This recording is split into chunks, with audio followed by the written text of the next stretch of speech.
Niagara in the Morning with Tim Dennis. Weekday mornings on News Talk 610 CKTB. 18's a good year. 18 years we have been doing a fundraiser for the Niagara Children's Center here at this radio station.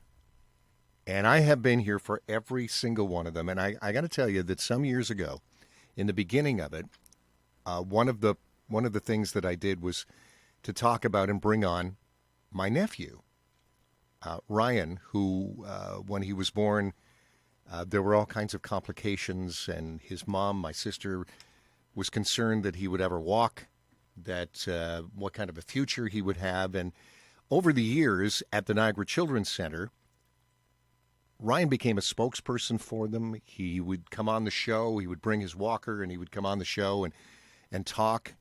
And I always point to that as one of the ultimate stories, that success stories. This week, my nephew called me to say that he had been accepted to law school.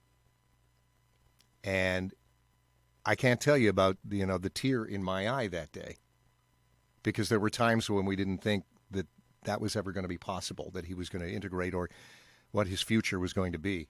And I can't tell you how proud I am of him. Those success stories are what make this fundraiser such an important thing. And so does this next story, because Sarah Ain is with me, who this year is one of the family ambassadors for the Help Kids Shine campaign. And Sarah is mom to Daniel. And Sarah, welcome to the program. Good morning.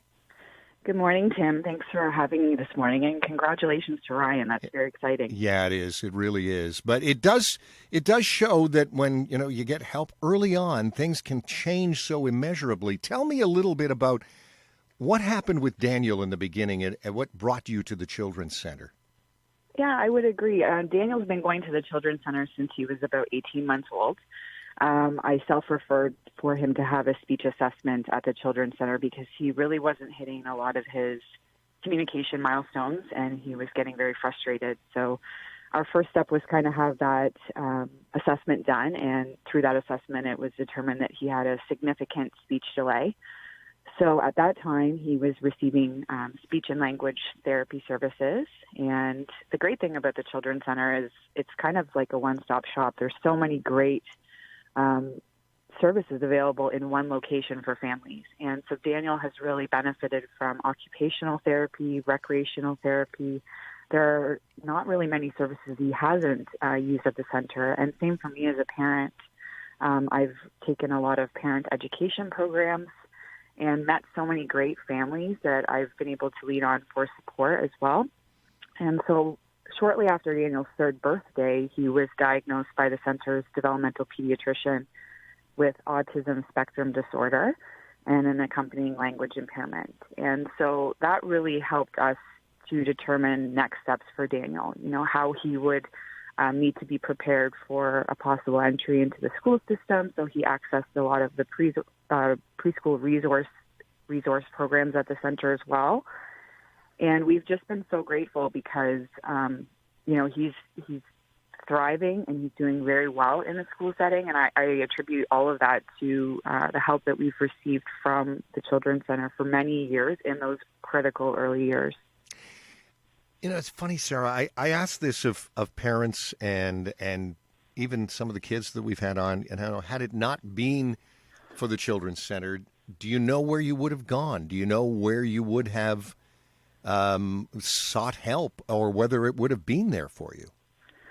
Yeah, I mean, that's something I don't even really like to think about, because if we didn't have a Children's Center in Niagara, I think a lot of parents would be at a great disadvantage having to, look outside of the region potentially. And that's not feasible for all families to, make those long trips to other children's treatment centers. So I'm very grateful that we have these services close to home. I think that's incredibly important. And, I hate to think about where Daniel would be without them. I'm not sure he would be able to function in the classroom. I'm not sure he would be talking.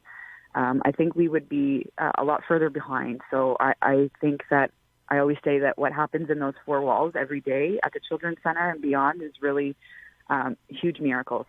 So all of those concerns about where he would be, whether he'd be able to function in the classroom, whether he'd be able to speak. Tell me about Daniel now, because he's got a birthday this month, right? He's going to be 7? He is. He's so excited about his birthday. He's been talking about it for months. When is his birthday, by the way? His birthday is on the 29th of May, so it's cool. just a few weeks away, and he's been talking about it for months, and he's very excited about it, even though it'll be a different birthday again this year. Yeah. He doesn't much care, actually. He's just really excited about, balloons and probably some presents and some cake, and those are the most important key elements that he's worried about. Can he function in a classroom? When there are classrooms to function in, does he function in classrooms? He does really well at school, and he loves school. I mean, he's doing virtual school right now, and he's got some friends in his classroom, and he's in a very supportive school environment. We're grateful for his school and all the educators who are working so hard right now to continue to deliver education in a way that's never been done before. Have you had help from the Children's Center as well? Because, and we too often forget the families that go through all of this along with the children. Have you been able to access help? One of the first services that was made available to me after Daniel's autism diagnosis was access to social work services. And I always like to mention that because I think they're a bit of an unsung hero.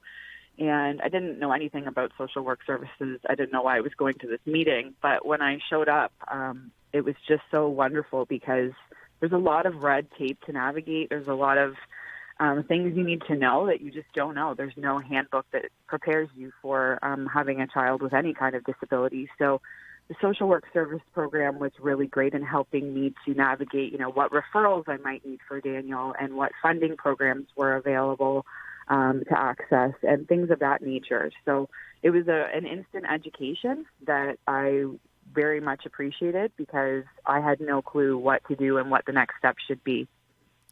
Sarah, what a great story, and thank you for taking the time to join us and share it. And all of our best to you and to Daniel. And remind me, give me a note closer to his birthday so we can say a big happy birthday to him on the air. Okay? I would love that, and he would really appreciate that. So I will do that. Thanks for having me, Tim. I appreciate it. Sarah Ain, family ambassador for this year's Help Kids Shine campaign, which we are a big part of every year. It is so much a part of our own DNA here at 610 CKTB. In fact, you can check out the Eat Local page at their website to grab a dinner from a place that will give back to the Help Kids Shine campaign. A minimum donation of $10 a month gets you into the club. And if you do that, every monthly donor contribution will be matched